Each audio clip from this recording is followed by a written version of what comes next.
I'm feeling very honored to be here to give you a talk about something that shapes our future, that is education. I would like to thank Dr. Geetika for these insightful words. As she rightly pointed out, the future of education is just breaking boundaries and preparing our children for the global. As a neurosurgeon, I have spent many years studying the human brain, how it learns, adapts, and rewires. But our traditional education is working in the opposite way or not understanding how the brain works. So today we would like to discuss how brain works and how we can plan our teaching based on that. So let me start with the basic question. See, we do remember what are the song lyrics which you would have heard many years back, but many a times we don't listen the question or the syllabus what we study a day before education. It's because that brain doesn't work with memorization, but it works with the help of emotional connect, experiences, and connections. So for too long we have treated education like a process of storing and retrieving data from brain. See, brain is not a hard disk to store or retrieve data. It is a dynamic device where it changes every second and every minute depends on the process of learning. So the most important discovery in humankind is that neuroscience related to humankind is that brain is not fixed.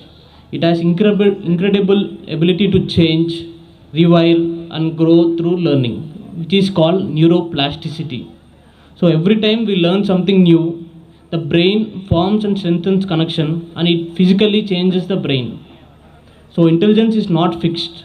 If we provide right environment and right coaching and right experience to a person, the intelligence can be changed at any given point of age.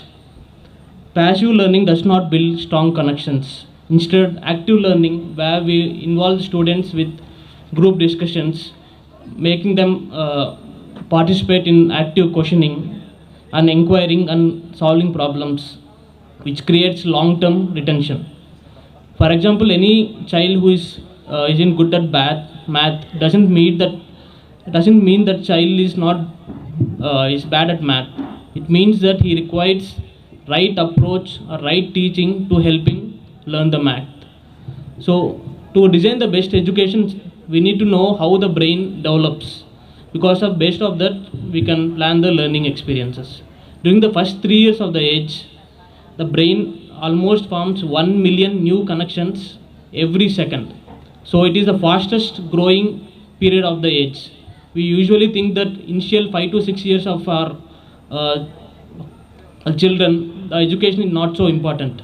But from 0 to 3 years, it is the fastest growing period of the brain. So we need to take good care of it. The sensory pathways like vision and hearing develop first, followed by the language and cognitive skills. So, what matters during this age? Parental interaction, sensory stimulation, and early exposure to language.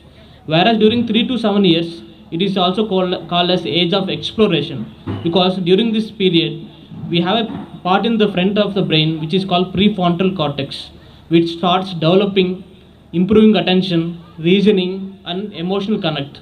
So during this period, play-based learning is very crucial. It strengthens creativity and cognitive flexibility.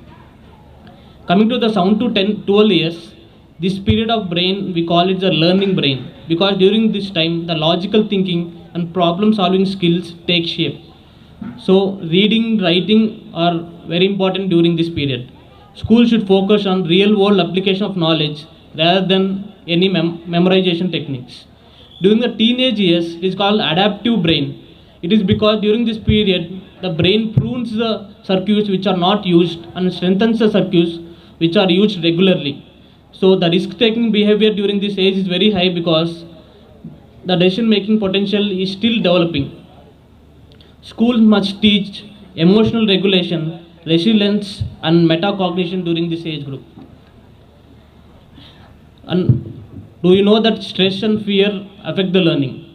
Because the emotions, the role of emotion learning is very huge. So because it's based on an amygdala, which is a part of a brain which connects the emotions of the body. So in case the patient, in case the child is having any fear, it can inhibit the memory formation during this period.